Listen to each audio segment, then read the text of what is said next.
Yeah, Siraj is the type of player that gives 100% when ball in hand. I think that is, the character that he brings to the bowling unit. He'll always run in all day, no matter what the scoreboard says. And I think in a big series like that, you're always going to have moments like this where, when it's a sort of, I wouldn't say make or break sort of situation, but when a session or the game is potentially sort of on the line, we'll have moments like that. And they're two cricketers that play the game hard, they play the game tough, but I'm pretty sure after the game they'll be best of mates. Moni, could you tell us what makes Travis Head such a difficult batter to bowl to? Travis Head? He's just the guy that is looking to score. As a bowler, he puts you under pressure, so your execution gets tested. Every ball. I thought, when he came to the crease, we bowled really well. We sort of, in a way, looked like we could knock him over. But credit to him, he fought well through that phase, and he got himself in, and from there put the pressure onto us. So.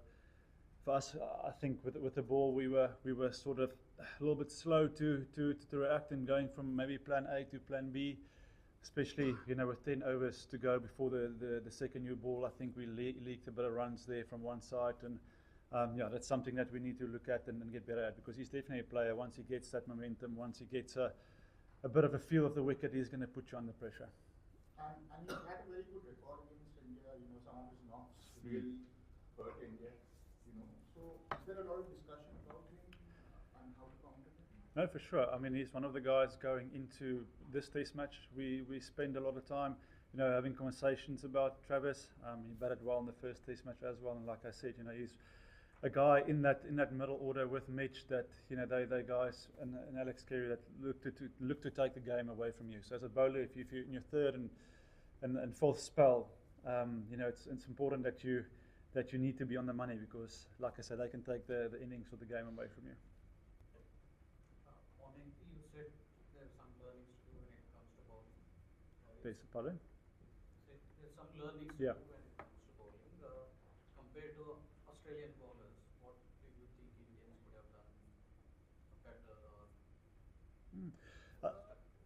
I think, for me, if I can just rewind the clock to the first test match, I thought, our lines and lengths were exceptional, and I think that was sort of the blueprint for us going into this test series, that we wanted to bring the stumps into play as much as possible. And I felt last night, with the ball moving around a little bit, we missed that. We were slightly off the mark with that in terms of finding the right sort of length, and at times we were touch wide, so we allowed the guys to leave a lot of balls, which sort of history, looking at the pink ball that time of night, if you bowl, that's where you can pick up your wicket. So I think that was sort of learning, and I thought we came out of the day this morning again, and we sort of got more balls in the right area, more consistently. I think in partnership, we bowled better.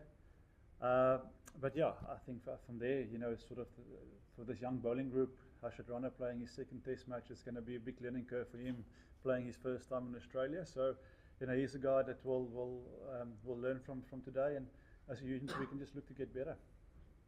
Oh, yeah, two things. One is just the Bumrah, okay? I mean, Nichols there, and secondly, you spoke about Harshad Rana, because they had a tough day out there. What do you tell somebody like him in that situation about where he slipped up and what he needs to do mentally as well as physically? Yeah, firstly with Bumrah, he's fine. That was just this cramp. Even because after that, he bowled and got the wickets for us.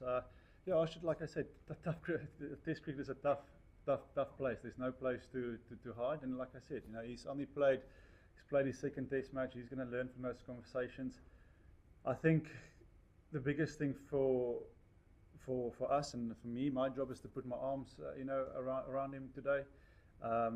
Playing in front of 50,000 people, that is intimidating. So, I think it's just for him there to feel that as a guy, as a player, has got a lot of potential. That we still back him as a team. We definitely do that, and just to keep on having conversations with him, for him to keep on learning, ask good questions on what he think he can improve on, and from there, we've got a second innings, but hopefully we can get a bit of runs. But going into the next test match and for his own personal growth, is days like today is sometimes it's helpful. Although it's painful, but it will help you along the way.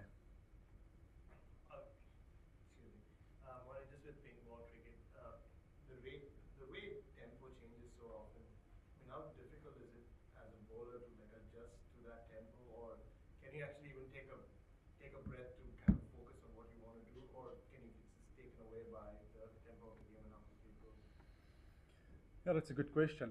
But I think with the pink ball so far in this test match, there was still something in the wicket. I think if you're consistent in your area, there was the odd ball that nipped around, and I think at the end of the day, it is having the plans and can you execute those plans in partnership for long enough.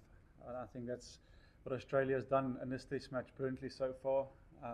The guys that bowled well on day one made scoring for us tough, but in saying that, when the ball gets a little bit softer, it can get easier to score, and then you've got the night session to think and worry about.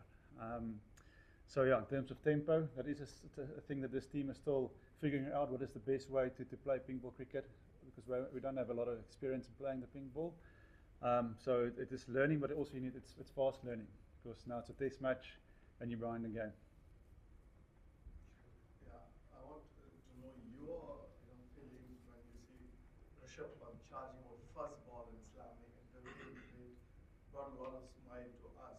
But what was your feeling? You've seen young AB, but this is something else. So what were you thinking when you saw him doing what he did the first ball? Yeah, I mean that is Rishabh's character. I think in this dressing room we know that he's a guy that's gonna take the game on. He's exactly like Travis. He's going to try and put the bowler under pressure.